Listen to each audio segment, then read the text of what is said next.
आज के वीडियो में हम फिक्सल पॉलिसी को कंटिन्यू कर रहे हैं।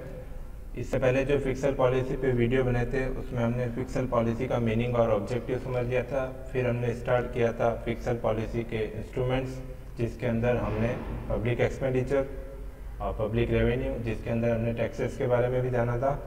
और आज के वीडियो में हम फिक्सल पॉलिसी के नेक्स्ट इंस्ट्रूमेंट्स पब्लिक डेब्ट के बारे में डिस्कस करेंगे।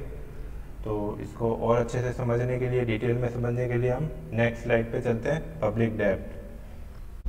पब्लिक डेब्ट को हम पहले रीड कर लेते हैं, उसके बाद डिस्कस करेंगे। पब्लिक डेब्ट और public borrowing is considered to be an important source of income to the government if revenue collected through taxes and other sources is not adequate to cover government expenditure. Government may resort to borrowing. Such borrowings become necessary more in times of financial crisis and emergencies like war, flood, drought, etc. Public debt may be raised internally or externally. तो हमने पहले भी discuss किया था कि कई बार ऐसा होता है कि गवर्नमेंट एक्सपेंडिचर जो होता है वो रेवेन्यू से भी ज़्यादा होता है। कई बार ऐसा होता है कि रेवेन्यू कलेक्शन जो टैक्सेस और हमने अदर सोर्सेज पढ़े थे, फीस, लाइसेंस वगैरह लास्ट वीडियोस के अंदर, तो उससे जो रेवेन्यू का कलेक्शन होता है उससे ज़्यादा गवर्नमेंट एक्सपेंडिचर प्लान कर लेती है। तो ऐसे में फिर गवर्नमेंट के पास फंड की कमी हो जाती है। तो उस फंड की नीड को जो पूरा करने के लिए गवर्नमेंट क्या करती है, बोरोइंग करती है। गवर्नमेंट जो बोरोइंग करती है उसी को पब्लिक बोरोइंग या पब्लिक डेट कहते हैं। तो गवर्नमेंट का क्या होता है, एक तरीके से ये गवर्नमेंट लोन लेती है, बोरोइंग लेती है। और बोरोइंग कहाँ से ले सकती है, देश के अंदर के सोर्सेज से भी ले सकती है, जिसको हम इंटरनल सोर्स कहते हैं। अगर देश के अंदर से गवर्नमेंट बोरोइंग करेगी तो वो इंटरनली बोरोइंग होगी, और अगर बाहर से करेगी तो वो एक्सटर्नली बोरोइंग होगी। अब ये भी देखेंगे हम इंटरनल कैसे होगी, एक्सटर्नल कैसे होगी। इस पे हम एक पॉइंट है हमारा, जब हम इसके क्लासिफिकेशन ऑफ पब्लिक डेब्ट को समझेंगे तो इसको और आगे से अच्छे से समझेंगे। लेकिन पब्लिक डेब्ट जो है वो कई बार तो गवर्नमेंट डेवलपिंग कंट्रीज होती है, उसमें कैपिटल की कमी होती है, तो भी गवर्नमेंट को क्या होता है, रेवेन्यू से ज़्यादा एक्सपेंडिचर करना होता है इकोनॉमिक डेवलपमेंट के लिए, तब भी पब्लिक डेब्ट इंपॉर्टेंट है। जैसे डेवलपिंग कंट्री है, वहाँ पर हमेशा कैपिटल की कमी होती है, इंफ्रास्ट्रक्चर की कमी होती है, तो और हैवी इंडस्ट्रीज होती है, उसमें प्राइवेट पार्टीज जो होती है वो इतनी सक्षम नहीं होती है, एलिजिबल नहीं होती है कि वो उसको सेटअप करे या इंफ्रास्ट्रक्चर सेटअप करे। तो गवर्नमेंट की रिस्पॉन्सिबिलिटी हो जाती है कि रेवेन्यू है या नहीं है, उसको एक्सपेंडिचर को करना है, तो गवर्नमेंट इसके लिए डेब्ट लेती है, पुल बनाती है। जैसे काफ़ी सारे प्रोजेक्ट हो गए, इरिगेशन प्रोजेक्ट हो गए, आपके ब्रिज बनाना हो गया, या नए नए स्पेशल इकोनॉमिक जोन हो गए, जिसको बना के गवर्नमेंट क्या करती है, इंडस्ट्रीज को, प्राइवेट जो इन्वेस्टमेंट होता है उसको एक तरीके से उसके लिए फेवरेबल कंडीशन बनाती है कि प्राइवेट इन्वेस्टमेंट ज़्यादा से ज़्यादा हो, और फॉरेन इन्वेस्टमेंट भी आएगा तो देश के अंदर इंफ्रास्ट्रक्चर होगा तो ही आएगा। तो इसलिए डेवलपिंग जो कंट्रीज होती है उनके लिए पब्लिक बोरोइंग बहुत इंपॉर्टेंट है, पब्लिक डेट बहुत इंपॉर्टेंट है।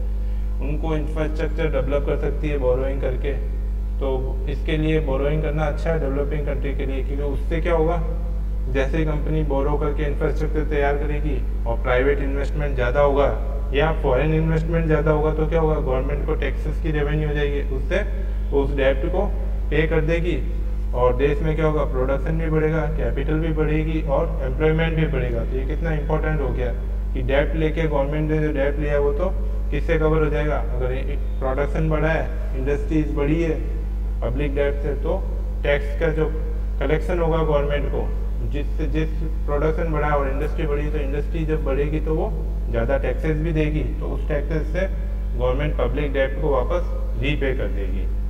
तो क्या होगा, गवर्नमेंट के ऊपर बर्डन भी नहीं पड़ेगा, देश की जीडीपी भी बढ़ जाएगी, इकोनॉमिक डेवलपमेंट भी हो जाएगा और एम्प्लॉयमेंट भी बढ़ जाएगा। तो पब्लिक डेट बहुत इंपॉर्टेंट है।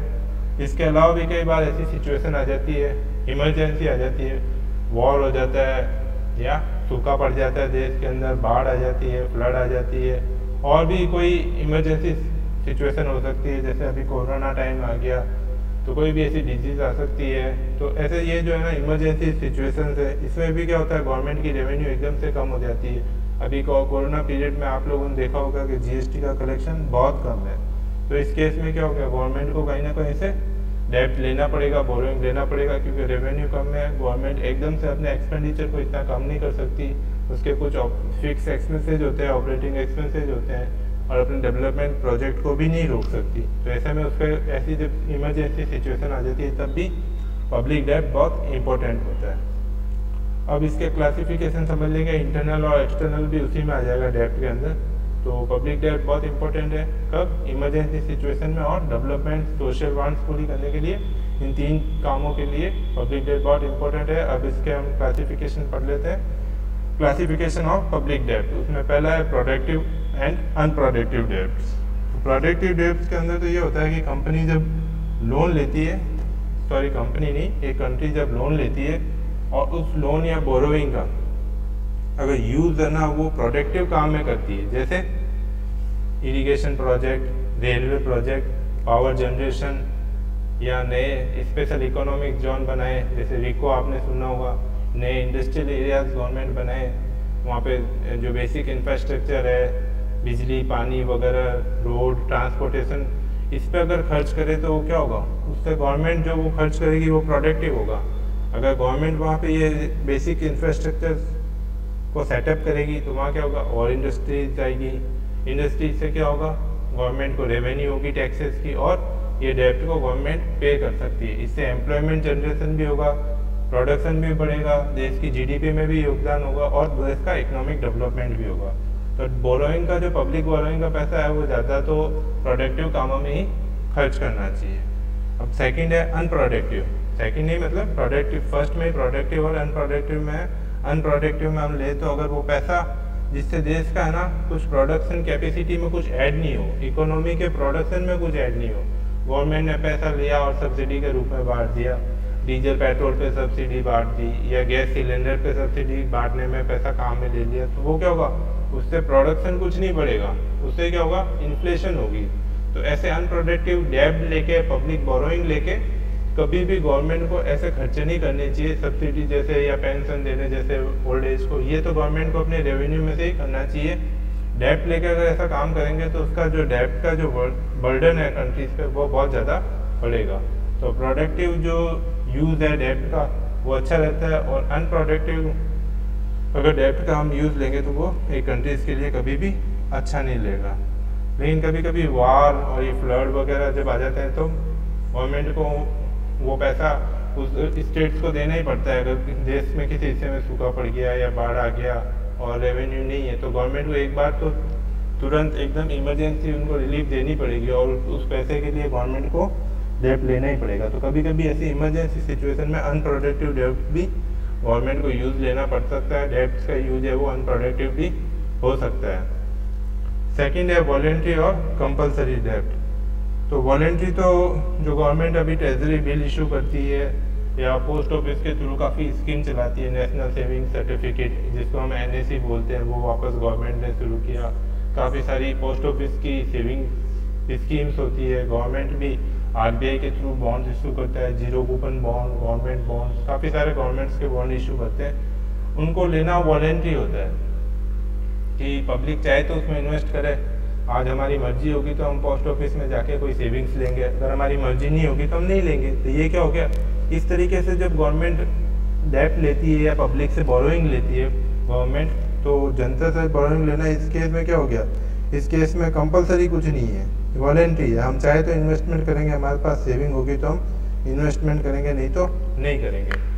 और सेकंड है वॉलेंट्री या एंड कंपलसरी। कंपलसरी डेब्ट्स में क्या होता है, वॉलेंट्री हमने समझ लिया, तो कंपलसरी में ऐसा होता है कि उसमें इन्वेस्टमेंट करना ही करना पड़ता है। लेकिन आजकल मॉडर्न वर्ल्ड में देखें तो कोई भी कंट्री ऐसा नहीं करती है कि ना ज़बरदस्ती लोगों से देश की सरकारें लोन ले, ऐसा कभी नहीं होता है। कंपलसरी तो टैक्स होता है कि टैक्स आपको पे करना है, और ऐसे डेब्ट लेने से अच्छा तो गवर्नमेंट टैक्स ही लगा दे, उसको रीपे भी नहीं करना पड़ेगा। कंपलसरी डेब्ट होगा तो उसको एक दिन तो रीपे करना ही पड़ेगा, टैक्सेस के रूप में नहीं लोगे और डेब्ट्स के रूप में लोगे, बोरोइंग के रूप में लोगे तो उसको रीपे करना पड़ेगा।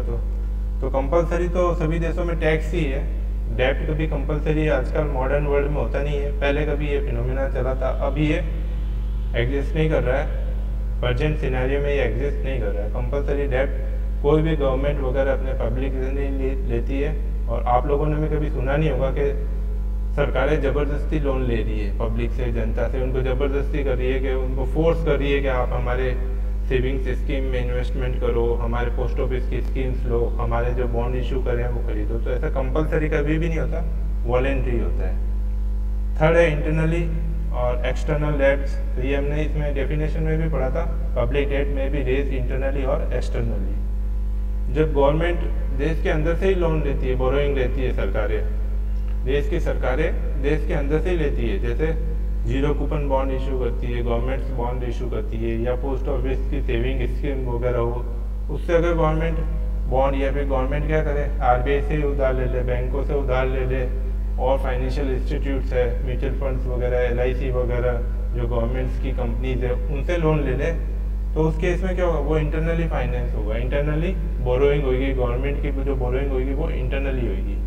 इसके अलावा एक्सटर्नल डेब्ट्स में क्या आता है, एक्सटर्नल डेब्ट्स में जब गवर्नमेंट को डेब्ट की नीड होती है तो काफ़ी सारी इंटरनेशनल फाइनेंशियल इंस्टीट्यूट्स है, जैसे आईएमएफ है, विकास बैंक है, वर्ल्ड बैंक है, आईएमएफ है, और भी काफ़ी सारी ऑर्गेनाइजेशन है। एशिया भी का भी अभी एशियन बैंक्स बन चुका है जो एशिया के देशों को लोन देता है। और एक्सटर्नल डेट्स में एक तो ये इंटरनेशनल फाइनेंशियल इंस्टीट्यूट्स आते हैं, इसके अलावा कोई भी जैसे दूसरे देशों से या जिससे हमारे साथ अपने रिलेशनशिप अच्छे हैं, अमेरिका हो गया या ब्रिटेन, अगर हम पैसा लोन ले तो वो भी लोन एक्सटर्नल होगा। जब देश के बाहर से जब देश की सरकारें बोरोइंग करेगी तो वो एक्सटर्नल डेब्ट होंगे। एक्सटर्नल डेब्ट ना जिसको पैसा, जिसमें क्या होता है इंटरेस्ट का पैसा बाहर जाता है। तो इससे अच्छा तो क्या होना चाहिए कि हम इंटरनल सोर्स से ज़्यादा पैसा जुटा ले, जिससे क्या होता है देश में जो इंटरेस्ट की इनकम जो जाएगी, गवर्नमेंट को जो अपने लोन पे इंटरेस्ट पे करना पड़ेगा, वो इंटरेस्ट देश के अंदर ही रहेगा,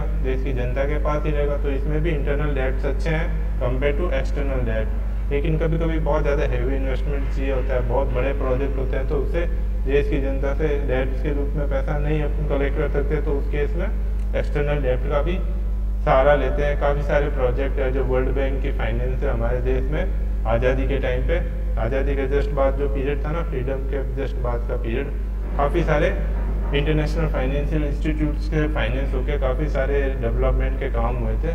लेकिन अब भारत ज़्यादा लोन नहीं लेता है, बोरोइंग नहीं लेता है, अभी इंटरनल सोर्सेज से भी उसको बोरोइंग मिल जाती है। फोर्थ है short term, medium term and long term. Short term के अंदर क्या होता है, शॉर्ट टर्म के अंदर बहुत ही शॉर्ट टर्म के लिए होता है, विद इन 1 ईयर के अगर गवर्नमेंट लोन देती है, अगर गवर्नमेंट ने 1 साल के लिए बॉन्ड इशू किए कि उसकी मैच्योरिटी पीरियड 1 साल के अंदर अंदर है, तो वो क्या होगा, शॉर्ट टर्म की देश की क्या होगी, देश की सरकारों की शॉर्ट टर्म की बोरोइंग हो जाएगी। मीडियम टर्म के अंदर क्या होता है, जो अप टू 5 ईयर्स होते हैं, 1 year to up to 5 years. 1 year से जो लेस होते हैं वो तो शॉर्ट टर्म डेब्ट्स में आ जाते हैं, और 1 ईयर टू 5 ईयर्स के बीच में होते हैं वो मीडियम टर्म के लोन हो जाते हैं। और इसके ऊपर जो लंबी अवधि के लोन होते हैं गवर्नमेंट जो लेती है, वो लॉन्ग टर्म डेब्ट हो जाते हैं। उसका जो रीपेड पीरियड होता है वो 10 सालों, 5 साल से लेके 10 साल से आगे से भी सालों के लिए होता है। तो ऐसे जो डेब्ट होते हैं वो लॉन्ग टर्म डेब्ट होते हैं। तो गवर्नमेंट ज़्यादा अगर जैसे काम होता है उसके हिसाब से लोन लेती है। अगर शॉर्ट टर्म काम के लिए लोन लेना तो शॉर्ट टर्म के लिए लेगी, और लॉन्ग टर्म प्रोजेक्ट है, डेवलपमेंट के प्रोजेक्ट है, तो उसके लिए लॉन्ग टर्म लोन लेगी। फिफ्थ है रिडीमेबल डेब्ट और इनरिडीमेबल डेब्ट। रिडीमेबल में तो क्या होगा, उनको रिडीम करना पड़ेगा पर्टिकुलर टाइम के बाद। रिडीम नेचर होते हैं, उसमें फिक्स होता है कि इतने टाइम बाद में गवर्नमेंट के बॉन्ड का गवर्नमेंट को, जनता को इंटरेस्ट सहित रीपेमेंट कर देना है। और इनरिडीमेबल में क्या होता है, गवर्नमेंट रेगुलरली उस पर इंटरेस्ट पे करती रहती है। उसको मैच्योरिटी जो उसकी होती है वो बहुत लॉन्ग होती है, फिक्स नहीं होती, फिक्स ही नहीं होती है कि कब वो मैच्योर होगी।